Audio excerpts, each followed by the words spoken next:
Hello ನಮಸ್ಕಾರ viewers, ಬನ್ನಿ ಇವತ್ತು ನಾನು ನಿಮಗೆ ಒಂದು ಆರ್ಗ್ಯಾನಿಕ್ ಫಾರ್ಮ್ನ ಪರಿಚಯ ಮಾಡಿಕೊಡುತ್ತೇನೆ. What's the process of farming in your farm? Like, how do you start? Actually, where you're standing is the soul of the farm. This is where we put the seedlings.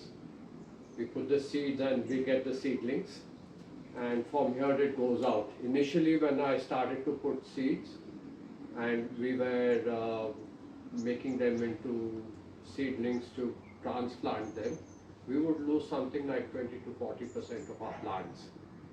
This was because the plants are very vulnerable when they are small, and so the insects had a very easy prey for them. And I was trying to find a secure place to put them. So initially, I created a box with a mesh, and the box with the mesh was very limited. We needed something more, and so I created this room. And this room is, as you can see, it's got a plastic sheet. This is a particularly made for agriculture. What it does is that infrared rays come from the sunlight, and infrared is very useful and beneficial, but too much of it burns the plants. They are very delicate, especially at this stage. So what the sheet does is that it refracts the light and it disperses it, breaking it up, and so it does not burn the plants, and it's very beneficial for their growth. And you can also see that there's mesh around over here. We keep the door closed, and so it's a safe place for pests coming at this stage. Currently, what have you seeded?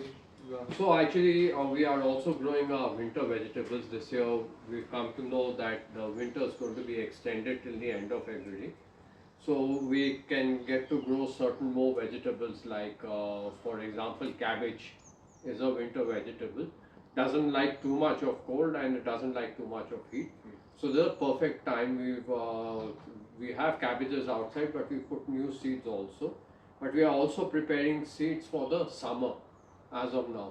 So you can see that the brinjal seeds, for example, they have not germinated because the temperature dropped too much. When the temperature is too much, the brinjal does not like it. It's a warm weather plant. So we are going to be re-putting the seeds again in a day or two. And some of the things you can see, there are beans which are as of now sprouting over here. Beetroots are ready. And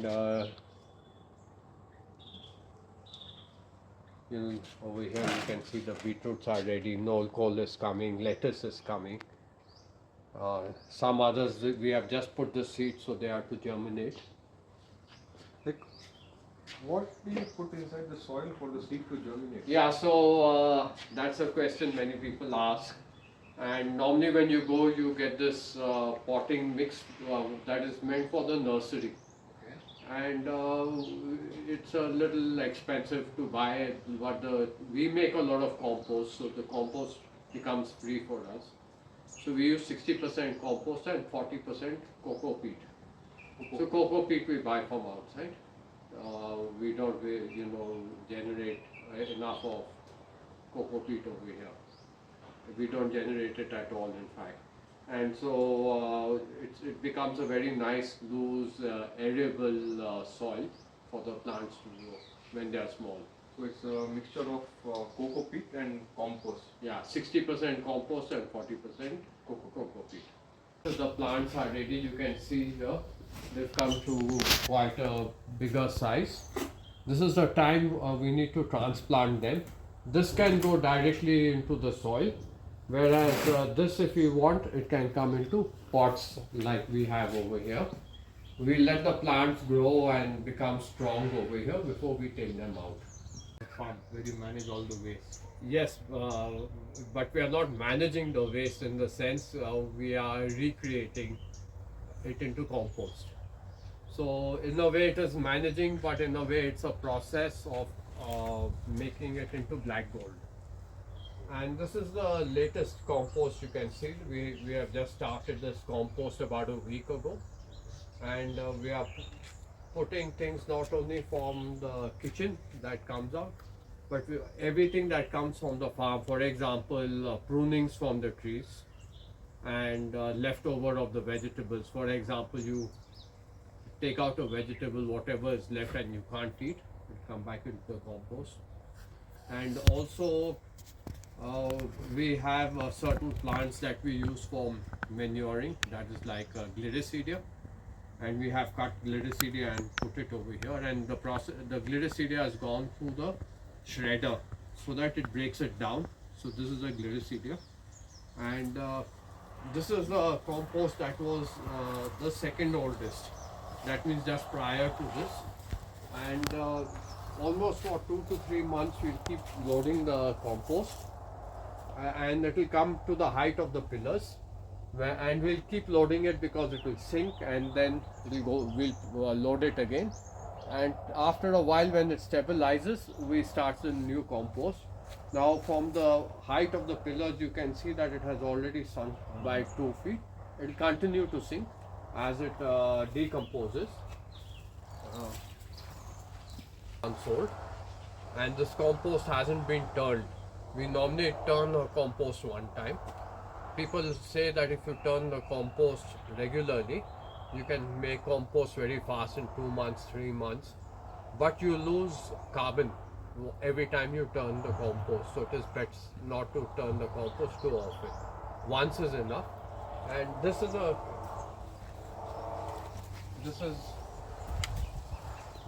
compost that has been turned once, and the compost was over here, and there was a finished compost in this area. When we finished the compost, we have turned this compost, and the turning process is everything that is outside goes inside, and everything that is inside comes on the outside, because the inside would have decomposed faster due to the heat, and the outside, due to the exposure, has still not decomposed enough.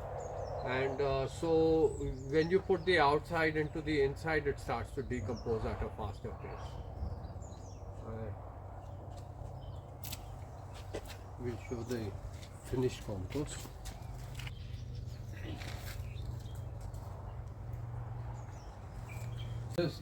This here is a pile of finished compost. I'm just exposing it to show the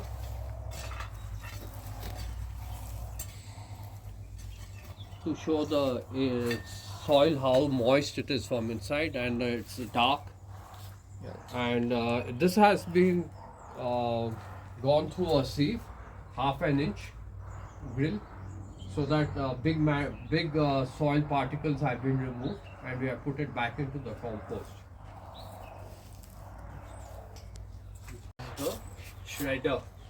Now this is a 7.5 HP shredder. It can shred the outer shell of the coconut, and it can shred coconut fronds also when they fall. We have only 3 coconut trees, so we don't use it that much for the coconuts, but when we get clippings where there are small branches up to about 1/4 inch, we put it through the shredder. The shredder breaks it down, and the composting process happens much faster.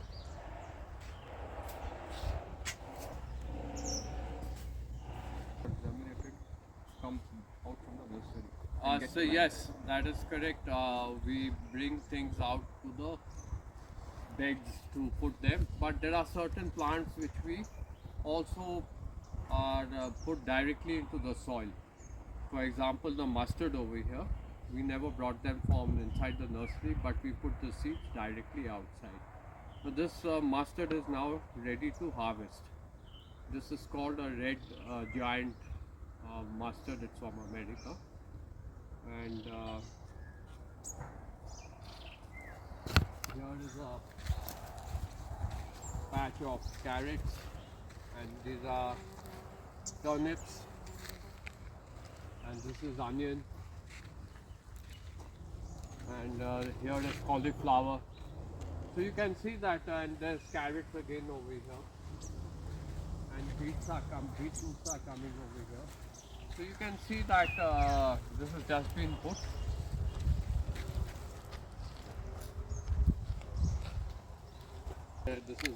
These are beets. Now in Bangalore temperature, Bangalore has got a tropical temperate climate. and that means in Bangalore certain vegetables can grow for almost 12 months in a year. And so certain kinds of lettuce, greens, beets, nol kol, these kind of vegetables can grow for 12 months. And I want to particularly talk about our beds. Over here you can take a look. This is a newly made bed, and we have put beans in this bed, and these beans have been sowed directly, and so they are sprouting over here, and they have germinated well. And the thing about the bed is that it is made out of solely 100% compost. Now many people would ask why 100% compost. One of the things is that you can create a compost bed anywhere. The soil below does not matter. You can create a bed up to 6 to 8 inches, and when it rains the soil does not leach minerals. That means the bed will not disintegrate. One of the things is that people ask again that once you've created the bed, how do you maintain the bed? It depends how much you are using it. We put twice in a year 1 or 2 inches of compost on top of the beds. And because we are farming 12 months in a year, it is better for us to put compost twice in a year. Unlike many other countries, the cold countries, where they put compost only once because they are using it only for about 8 months in a year. Basically, our main ingredient for fighting pests is neem oil. But neem oil also, many people say it does not work, and that's because they are not using the proper kind of neem oil. Neem oil, the main ingredients in it are, the most active ingredients in it are, the first one is azadirachtin. And if you know that neem is called Azadirachta indica, and so azadirachtin is the main ingredient, and the second active ingredient in it is called nimbin. Now the quality of neem oil is depends upon the level of azadirachtin in it. If you take a neem oil which has got azadirachtin level of about 1000 to 1500, it's more active. And we get 20-liter cans directly from the supplier. It works out more reasonably than buying small bottles from retailers.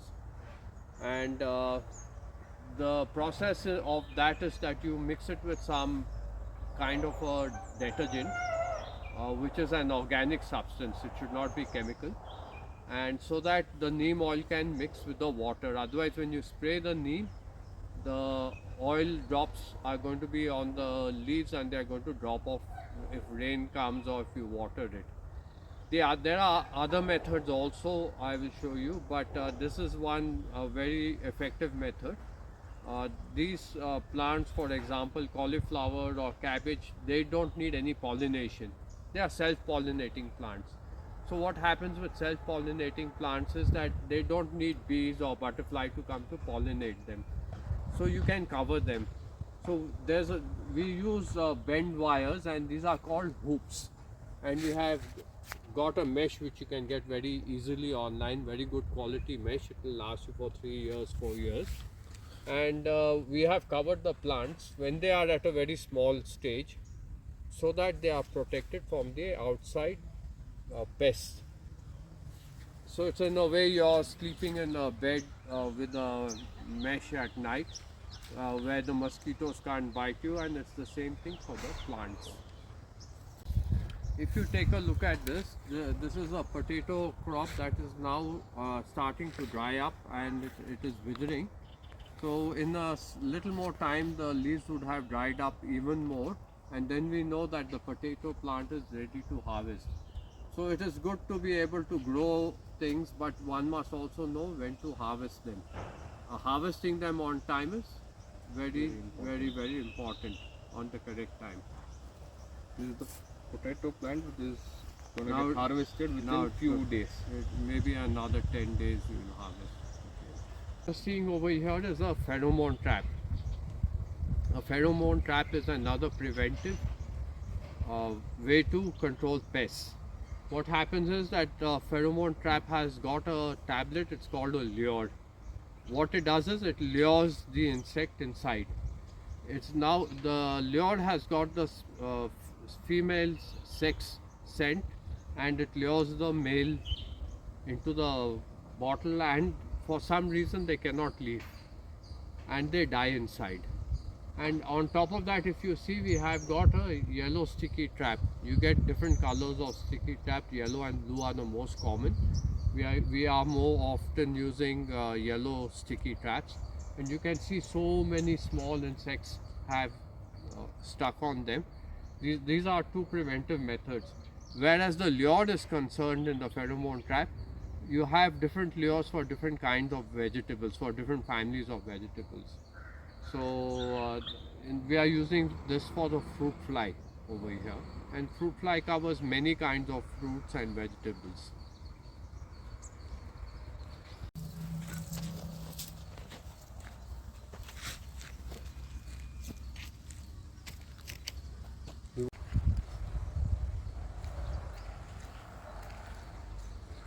This is a solar trap.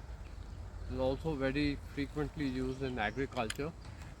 People who know of it find this to be one of the most useful ways of trapping insects.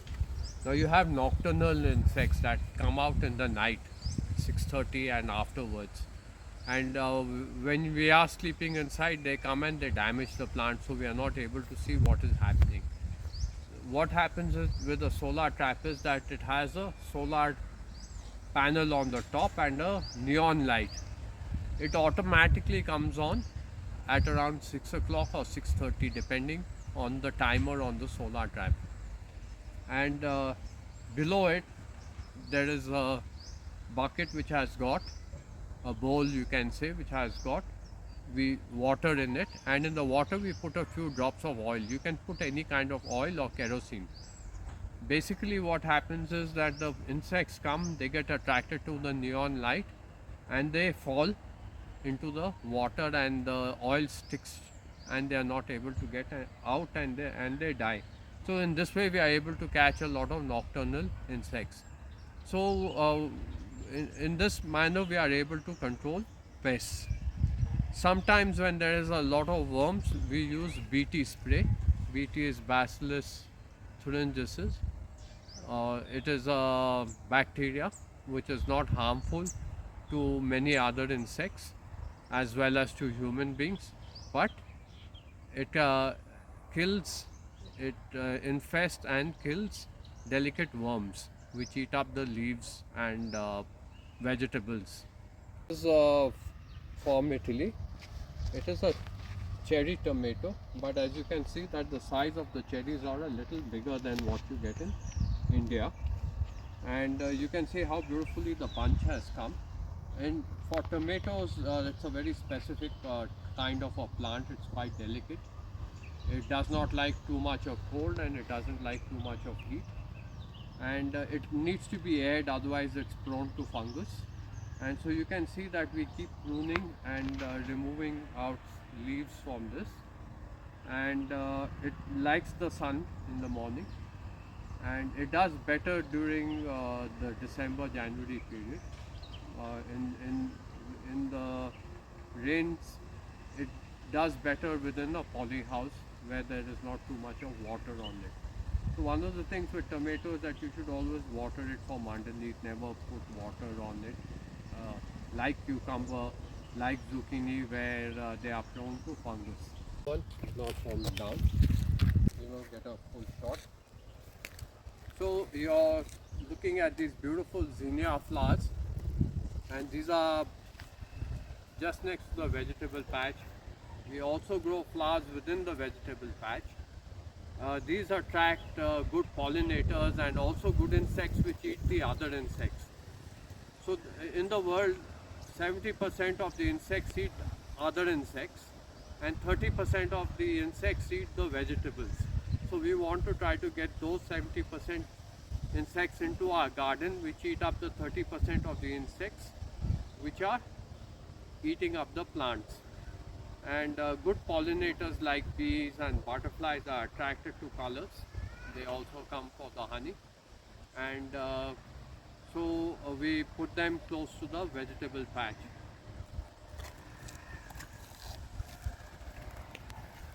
This part of it. So this is marigold that we have put over here. We had put a complete bed. It's now finishing.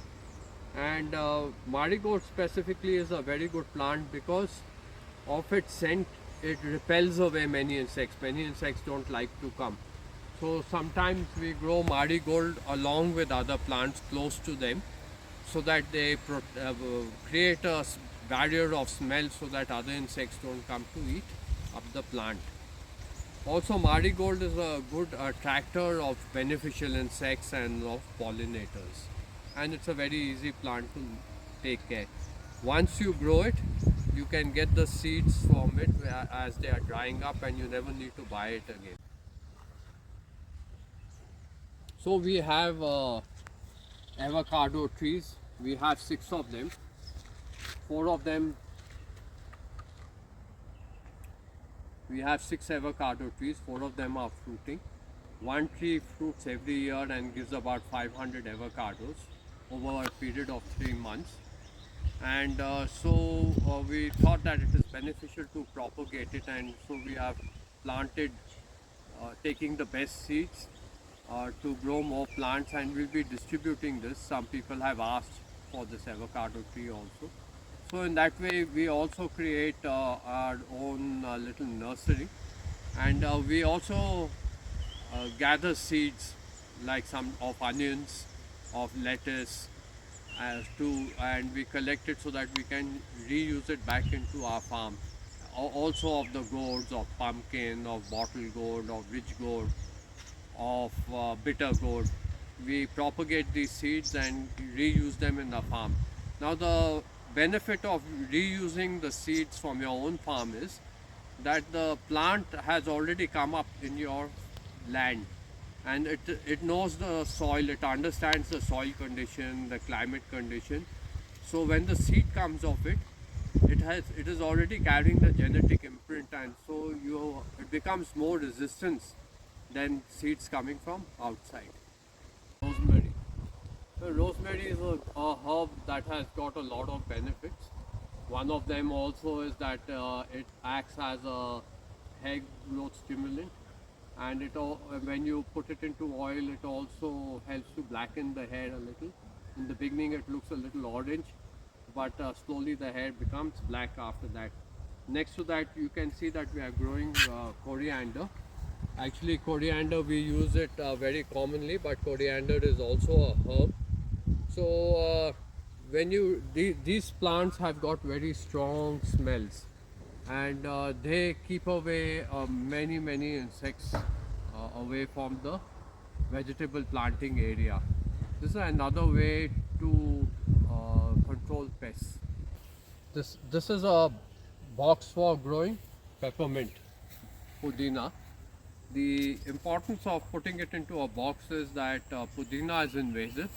Once it goes into the soil, it will keep spreading and it will take over all the area and it won't let anything else grow. So that's why you can see that we have cleaned the area around the pudina box. We have 2 boxes.